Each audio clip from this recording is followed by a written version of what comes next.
All right. Well, first and foremost, thank you all for having me. It's always great to be able to talk about being a foreign correspondent. And just to be very clear, it's great to see students from HBCUs interested in being foreign correspondents. I am oftentimes one of the only persons of color that is reporting on foreign affairs. And so it is great to see that you all have an interest in this area. I think it's an area that's growing. I think that the world is becoming ever, very small. We are, as we can see, our president has been to Ukraine overnight, and now he's in Poland. And who knows where he will be by Thursday. So the world is really changing. It's ever evolving. We can see that right before our eyes. And so this is a great time to be interested in this field of study. Just to give you a little bit background of my background, I did not, I knew I was going to be in politics. I did not know I was going to be a foreign correspondent. I knew that I was interested in reporting on politics, government, things of that nature. And I'm glad to hear that most of you have some sort of a minor, second major outside of communications.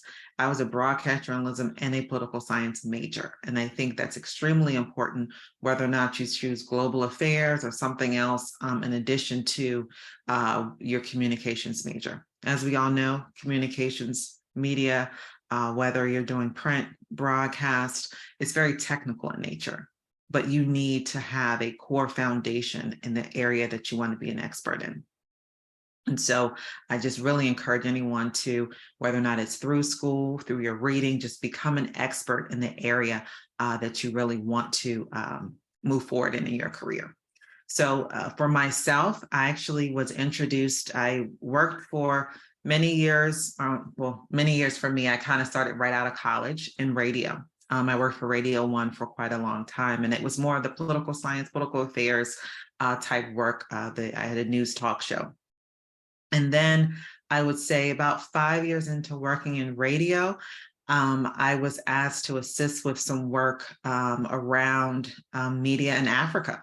And this was really before there was a lot of interest in the continent. And so I started doing a lot of media work with the continent, doing all types of, whether it was panel discussions, writing for newspapers, kind of about the impacts and really focusing in on how Western media portrays and writes about the continent. And that's kind of was my beginning introduction into this line of work. And I had, and I guess my formal movement into broadcasting for focusing in on African affairs was, I was a panel, I was leading a panel at the World Bank.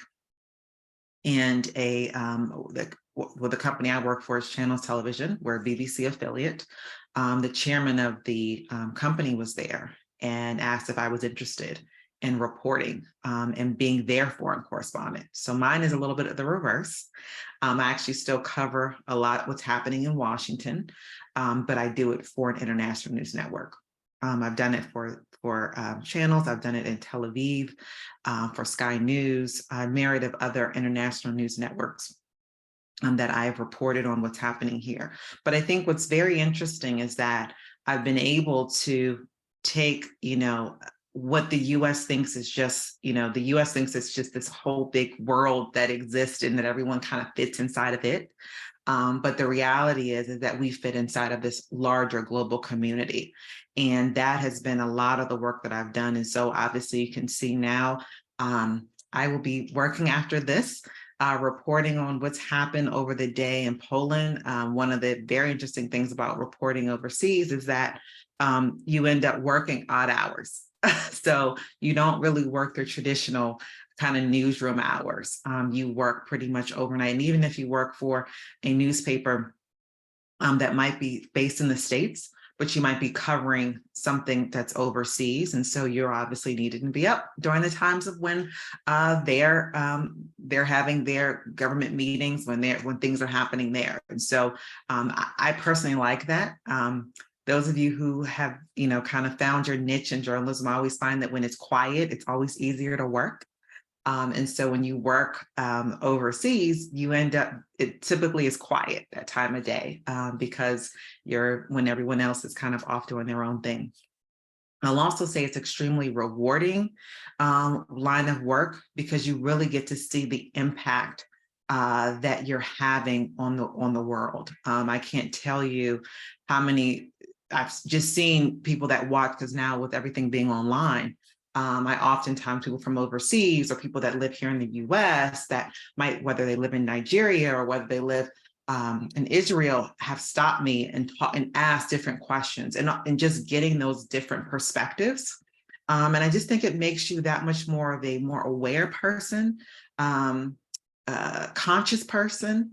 And it just really is, I think, from a journalism standpoint, I think you're able to really be a journalist. I've also worked, I didn't tell you all this, but before going into this line of work, I also worked at Channel 7. And for me, the newsroom is great, it's wonderful, but media here in the US has changed a little bit. And it's very short clips. You don't really get to dive into the story. A lot of the work you're going to do as foreign correspondent, you really get to dive into the issues. You really get to report on what matters. I don't know, we can maybe talk a little bit about why you all want to be journalists, but for me, it was about providing people with information so they can be informed and make decisions for their lives, and I think that those of us that go into this line of work, because we have a passion for information sharing and making sure people have the full reality and are transparent and know what's really happening, you really do love to dive in. You want to make sure that the full story is able to be shared. And so in this line of work, you kind of have a little bit more longer leash, I guess I can say, on your reporting. Also, a lot of times too, the pieces that you put together can be a little bit longer. They don't have some of the shorter, for me in broadcast, everything's a minute 30. You have a little bit more time to expand on a story. So I'm happy to see that you all are in this line of work. Just a little bit about, spent a lot of time at the White House, spent a lot of time on the Hill, spent a lot of time at the embassies. I've, interviewed and worked with Linda Thomas Greenfield, Secretary Blinken, Secretary Clinton. I go back with my reporting as a foreign correspondent back to the Obama administration. I was obviously at the U.S.-Africa Summit, have interviewed probably at least 20 of the heads of state, interviewed the head of the African Union.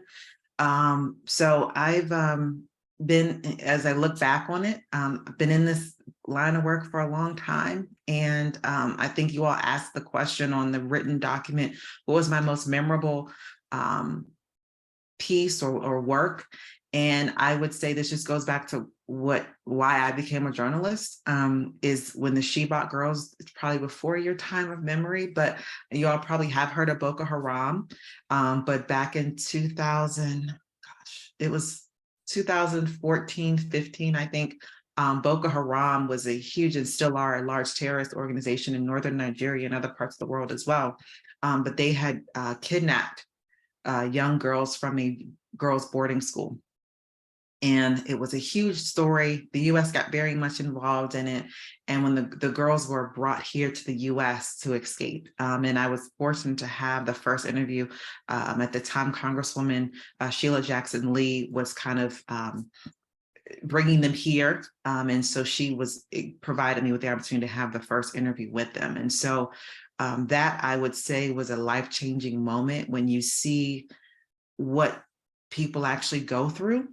And you're talking about 17, 18-year-old girls who had been through things, and they had actually escaped Boko Haram, jumped off the back of a truck in the middle of the jungle, and found their way to be able to escape, and then came to the US without their parents, without anybody, not knowing anything, not knowing where they were going, not knowing if, what was going to happen when they reached here. And so when you see that type of strength, and you see those type of stories, and you're able to share those stories, that, I think, that really makes you whole in the line of work that you do. So I'll stop And I'll just kind of give you an idea of what I'm currently working on and currently doing. And then I'll let you guys ask some questions. I definitely want to, give you all some advice if you would like some advice about kind of the path that you walk and kind of some of the challenges that might exist. But if I start with what I'm currently working on now, currently, obviously, the war in Ukraine has been huge. That's been a large part of my line of work, just because the U.S. is so involved in that. And so I'm reporting on that, probably at least twice a week, sometimes 3 times a week. Obviously, in the beginning, it was every day. And then the other work that I'm obviously working on is any of the, a lot of the work with NATO. So I spend a lot of time, looking to see what NATO is doing, any other agreements, alignments that the U.S. might have with other countries across the world. And so, and obviously right now with Turkey, with the earthquake, and really trying to see what the U.S. is going to do with the $50 million that they're saying for refugees. Does that mean that they're going to bring them here? So really trying to get some clear ideas to what's happening in that area as well. And I will say that it's a great time for Black media. I am, because I'm part of the White House press pool, and the White House has identified an African-American media director. And so she reaches out to us daily with opportunities to interview cabinet members, come to events with Biden, being a part of the press pool for different things. So it is definitely a time of branching out a little bit. I think that that the White House is trying to do, to be very inclusive with the minority community as well. So hopefully HBCU students, you all are also seeing that. But if there's anything I can ever do to connect you all in with the Black media director with the White House, to give you all additional opportunities for interviews, please don't hesitate, because they do a lot of the interviews by Zoom. So you don't have to be in Washington to cover some of the stories.